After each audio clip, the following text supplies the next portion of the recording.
नमस्कार. प्रेमाची गोष्ट या मालिकेच्या आजच्या भागामध्ये मी तुम्हा सर्वांचे मनपूर्वक स्वागत करते. आजच्या भागामध्ये आपल्याला पाहायला मिळतं, मेहिका ही मुक्ताला फोन करते आणि म्हणू लागते, हॅलो मुक्ता गोखले, सॉरी मुक्ता सागर कोळी, तुम्ही तर अशा वागाल असं वाटलंही नव्हतं. ताई, अगं तू तर सिम्पल दिसतेस, परंतु तू तर रोमॅन्टिक निघालीस. मुक्ता म्हणते, एक मिनिट, अगं मेहिका तू कशाबद्दल बोलतेस, मला तर काहीच कळत नाही. तर मेहिका म्हणते, हो का, आता डायरेक्ट सर्वांसमोर किस केलीस, वा रे वा, वा मेरे शेर, मेरा नाम तो रोशन कर दिया. मुक्ता म्हणते, हे तुला कोणी सांगितलं? तर मेहिका म्हणते, तुला काय वाटलं मी खरी नाही म्हणजे माझं लक्ष नाही आणि मला काही कळणारही नाही, परंतु मला सगळ्या खबरी पोचतात आणि हे कोणी सांगितलं हे महत्त्वाचं नाही. तर मुक्ता म्हणते, नाही, तुला कोणी सांगितलं ते अगोदर सांग. तर मेहिका म्हणते, कोण सांगणार, मिहिरने सांगितलं आणि हे सगळं काही जिजूने त्याला सांगितलं होतं. तर मुक्ता म्हणते, सागरला पण कळत नाही या कुठल्या गोष्टी कुठे सांगायच्या असतात ते.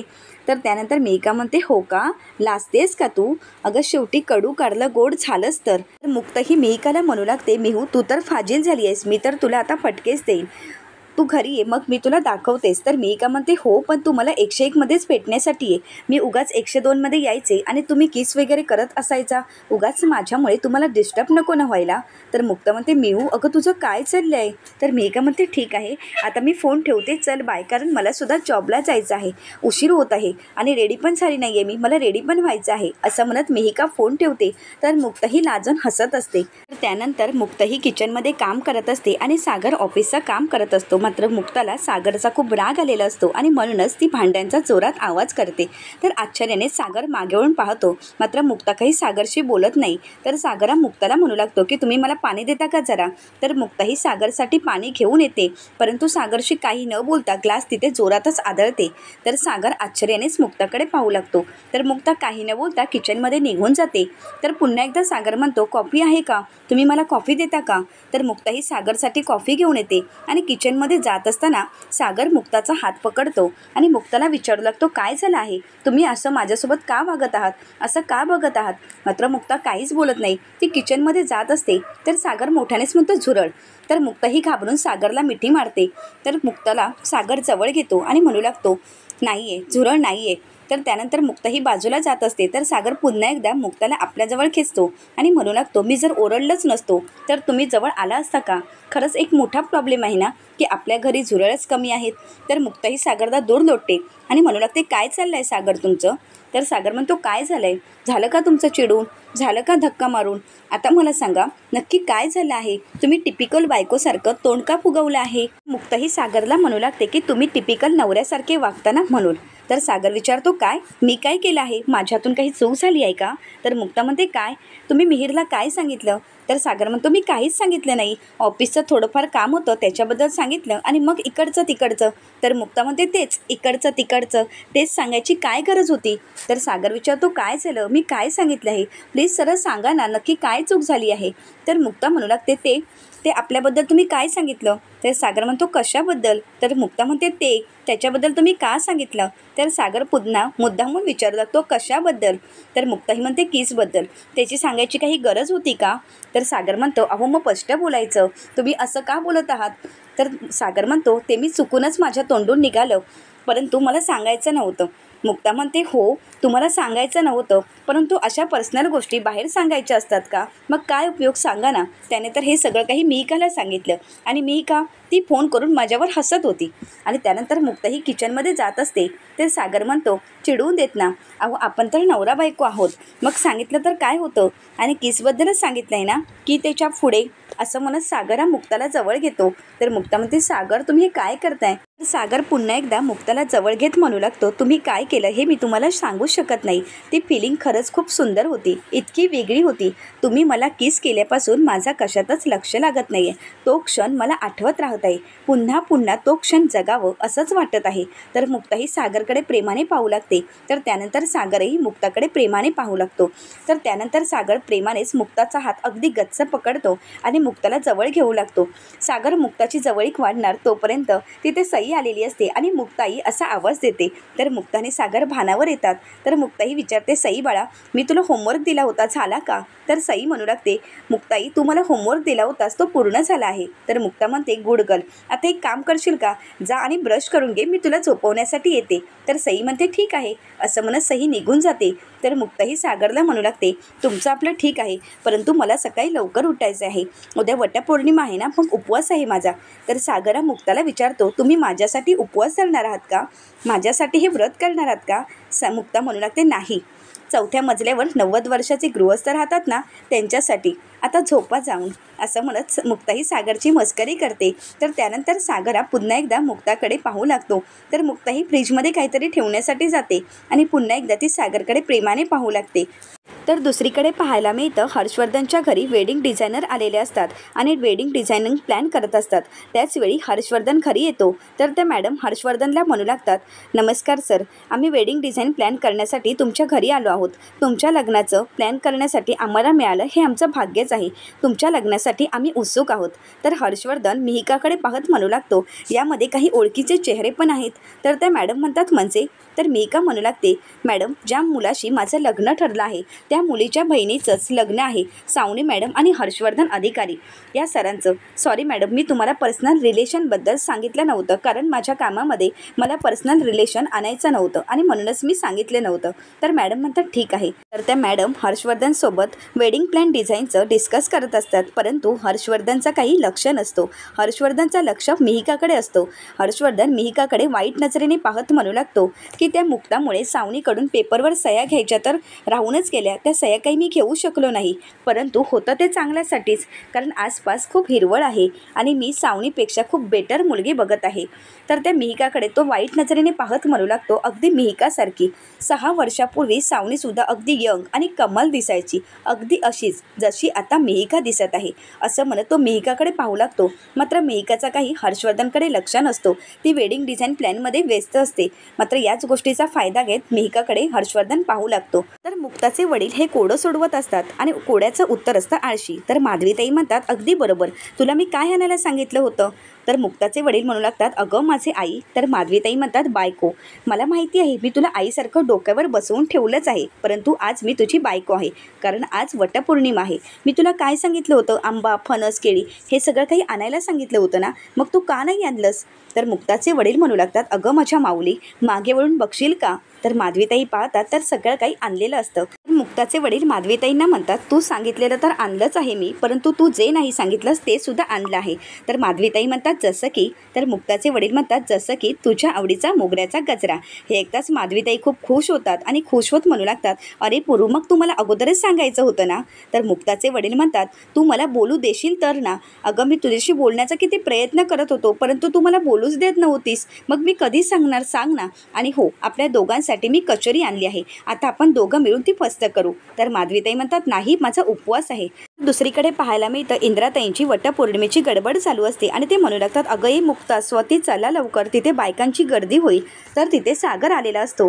तर इंद्राताई सागरला म्हणू लागतात, काळ्या वाटाण्याची उसळ आणि भाकऱ्या बनवल्या आहेत, तू गरमागरम खाऊन घे. तर सागर म्हणतो, नको, मला आता नको आहे, मी रात्रीच खाईन.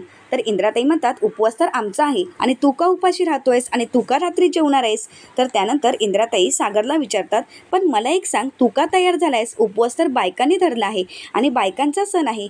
तर सागर म्हणू लागतो, उपवास फक्त बायकांनीच करायचा का आणि तयारसुद्धा बायकांनीच व्हायचं का? इंद्राताई सागरला म्हणू लागतात, बाय माझे, इथे तर उलटीच गंगा वाहते, आता तू नवीन चालीरीती सुरू करू नकोस. सागर म्हणतो, मी करणार, जन्मोजन्मी हाच नवरा मिळावा ह्यासाठी बायकांनीच फक्त उपवास करायचा, पुरुषांनी का करू नये? तर दुसरीकडे मुक्ताचे वडील माधवीताईंना म्हणू लागतात, तुम्ही खाण्यापेक्षा, जेवणाच्या उपवासापेक्षा बोलण्याचाच उपवास करायला हवा. तर त्यानंतर ते म्हणतात, साबुदाणा खिचडी, वरीचा भात, चिवडा. तर माधवीताई विचारतात, अरे कसलं मेनू कार्ड काढतोयस तू हे?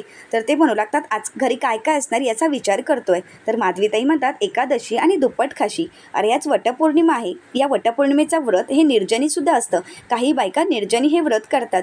तर मुक्ताचे वडील म्हणू लागतात, अगं पण हे तब्येतीसाठी योग्य नाही आहे. माधवीताई म्हणतात, श्रद्धेचा भाग, हे बघ, महत्त्वाचा भाग हा आहे की अशा नवऱ्यांसाठी दीर्घायुष्य मिळावं यासाठी आम्ही उपवास करतो. तर मुक्ताचे वडील म्हणतात, परंतु आम्हाला तुमच्यासाठी उपवास वगैरे जमणार नाही. तर माधवीताई म्हणतात, म्हणूनच तर आम्ही स्वतःची काळजी घेतो. तर मुक्ताचे वडील म्हणतात, तुम्ही बायका असतातच स्ट्रॉंग, संसारात येणाऱ्या संकटांना सामना करण्याची, ती संकटं पेलण्याची ताकद तुमच्यामध्ये असते आणि म्हणूनच मला नेहमी वाटतं की आपणच बायकांची पूजा करावी, परंतु तुम्हीच बायका पूजा करत असता या सगळ्या गोष्टींची. तर माधवीताई म्हणतात ठीक आहे पुरू, पण माझा साधा विचार आहे. सावित्रीने आपल्या नवऱ्याचे प्राण परत आणण्यासाठी ती यमाशी लढली होती. तिचं प्रेम आणि तिची आठवण म्हणून हा उपवास करावा. तर त्यानंतर मुक्ताचे वडील म्हणू लागतात, काय मग माधवी मॅडम, गोखलेबाई, तुमच्या पावलावर पाऊल ठेवून चालणाऱ्या तुमच्या मुक्ता कोळी मुलीने काही उपवास वगैरे धरलाय की नाही? तर माधवीताई म्हणतात की हो, माझ्या मुलीने तर उपवास धरला आहे. तिचंही तिच्या नवऱ्यावर प्रेम आहेच ना? तर माधवीताईंना मुक्ताचे वडील विचारू लागतात, मग माधवी तुझं पण आहे का माझ्यावर प्रेम? तर माधवीताई म्हणतात, प्रेम वगैरे काही नाही, फक्त तुझी सवय झाली आहे आणि त्यालाच प्रेम समजून मी दिवस ढकलत आहे. तर त्यानंतर मुक्ताचे वडील म्हणू लागतात, ठीक आहे, परंतु मला कचोरी दे. तर माधवीताई त्यांना कचोरी देण्यासाठी जातात. तर इकडे सावनी म्हणू लागते, अरे वा, हर्षला तर मी नवरा मानलाच नाही. गेली 6 ते 7 वर्ष आम्ही एकत्र राहत आहोत, म्हणजे मी सुद्धा उपवास करायला हवा ना?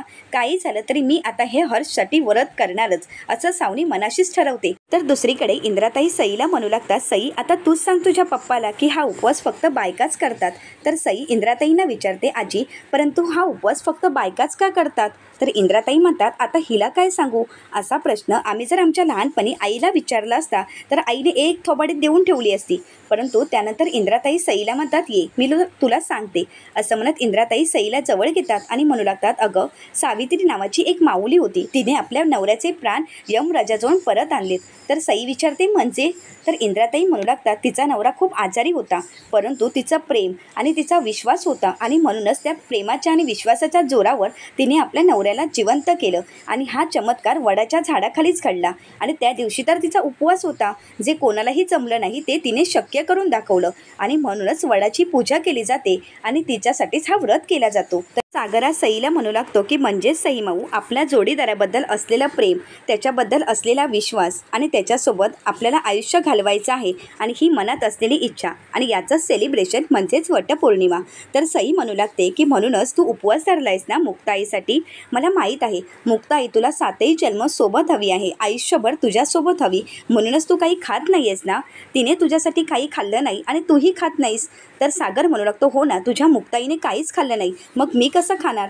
तर इंद्राताई म्हणू लागतात, जाऊ देत, त्याचं काही लव्ह स्टोरी संपायची नाही, मी इथून जातेच. असं म्हणत इंद्राताई स्वातीला आवाज देऊ लागतात.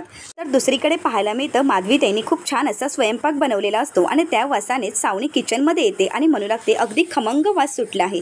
तर माधवीताई विचारतात, नेहमी सुटत नाही का? तर सावनी म्हणते, नाही, अजिबात नाही, कारण काय ते नेहमी पीठ घालून, कांद्याची पात, लसण्याची फोडणी घालून, मेथीची भाजी, असं विचित्र भाज्या या किचनमध्ये घडत असतात, परंतु आज तर खमंग वास सुटला आहे. काय आहे? तर माधवीताई म्हणू लागतात की काही नाही, आज फक्त आदित्यच्या आवडीची कोथिंबीर वडी आणि थालीपीठं बनवली आहेत. आदित्यला खूप आवडते ना कोथिंबीर वडी, तुम्हीही खाऊ शकता. तर त्यावर सावनी म्हणते, नाही नाही, मी नाही खाणार. तर माधवीताई विचारतात, का? तर सावनी म्हणू लागते, माझा उपवास आहे ना, आदित्य खाईल, त्याच्यासाठी योग्य आहे.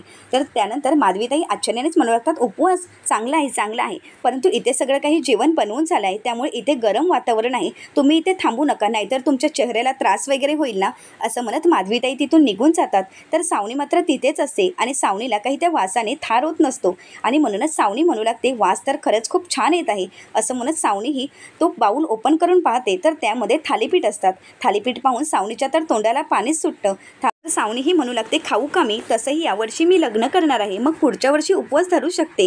असं म्हणत सावनीही थालीपीठं खाऊ लागते. मात्र त्याच वेळी तिथे माधवीताई आलेल्या असतात आणि माधवीताईंनी हे सगळं पाहिलेलं असतं. तर माधवीताई सावनीवर हसू लागतात आणि त्यानंतर सावनीला ते आवाज करत भानावर आणतात. सावनीही दचकूनच म्हणते, काय झालं? तर माधवीताई म्हणतात, तुमचा उपवास होता ना? तर सावनी म्हणते, हो, मग काय झालं? आणि तुम्ही एवढी छान थालीपीठं बनवली आहेत, मग मला कंट्रोल होत नव्हता. आणि थालीपीठं उपवासाचीच आहेत ना? तर माधवीताई म्हणतात, नाही, त्यामध्ये कांदा वगैरे घातलेला आहे. तर सावनी मुद्दामून म्हणू लागते, मी कंट्रोल करू शकत नाही आणि म्हणूनच तुम्ही हे सगळं काही मुद्दाम केलं आहे ना? तर माधवीताई म्हणतात, एक मिनिट, त्याचा आणि ह्याचा काही संबंध नाही. आदित्यला कोथिंबीर वडी आवडते म्हणून त्याच्यासाठी कोथिंबीर वडी आणि पुरूला थालीपीठ आवडतात म्हणून मी थालीपीठ बनवली आहेत. पण तुम्ही सांगितलं होतं का तुमचा उपवास वगैरे आहे का? त्यामुळे मला काही माहीत नव्हतं. जेवढं मला बनवायचं होतं तेवढं मी बनवलं. आणि हो, जर तुम्हाला उपवास करायचा होता तर संयम पाहिजे, जो संयम तुमच्याजवळ नाहीच आहे. माझ्या मुक्तानेही उपवास धरला आहे बघा, ती पाणीसुद्धा पिणार नाही, अगदी सागरवानी सांगितलं तरीही पिणार नाही. त्यासाठी संयम महत्त्वाचा असतो, परंतु तो संयम तुमच्याजवळ नाहीच आहे. माझ्या मुक्ताजवळ बघा जरा, मुक्ता कोणत्याही प्रकारचा अडथळा न आणता हे व्रत पूर्ण करेल. हे ऐकताच सावनीला मात्र खूप राग येतो. सावनी म्हणू लागते, मुक्ता मुक्ता मुक्ता, आता मीच बघते ही मुक्ता आपलं व्रत कसं पूर्ण करते. नाही जर तिच्या व्रतामध्ये अडथळे आणले तर नावाची सावनी नाही. पुढील भागामध्ये आपल्याला पाहायला मिळतं सर्वजण वडाची पूजा करण्यासाठी वडाजवळ आलेले असतात. तर तिथे सावणी येत म्हणू लागते, माय डिअर एक्स सासूबाई, तुमची सून आज पूजा नाही, व्रत नाही तर अपशकुनच करणार आहे. तर मुक्ता ही वड्याला फेऱ्या मारत असते आणि त्याचवेळी मुक्ताचा धागा तुटतो. तर मुक्ता ही घाबरून गेलेली असते आणि म्हणू लागते की हा धागा कसा तुटला. तर सागर म्हणतो की हा धागा तुटला नाही आहे, तर कोणीतरी तोडला आहे. परंतु सागर मुक्ताला म्हणू लागतो, जरी धागा तुटला तरी आपलं नातं सैल होणार नाही. तर त्यानंतर सई ही मुक्ताच्या हातामध्ये दोरा देत म्हणू लागते, मुक्ताई हे घे आणि तुझ्या फेऱ्या पूर्ण कर. तर त्यानंतर मुक्ता ही खूप खुश होते आणि आपलं व्रत पूर्ण करत असते. हे पाहून सावनीला खूप राग येतो. आता मुक्ताला कळेल का हे सगळं काही सावनीचंच प्लॅन होतं. हे पाहण्यासाठी चॅनलला नक्कीच सबस्क्राईब करा. व्हिडिओ आवडल्यास व्हिडिओला लाईक करा. धन्यवाद.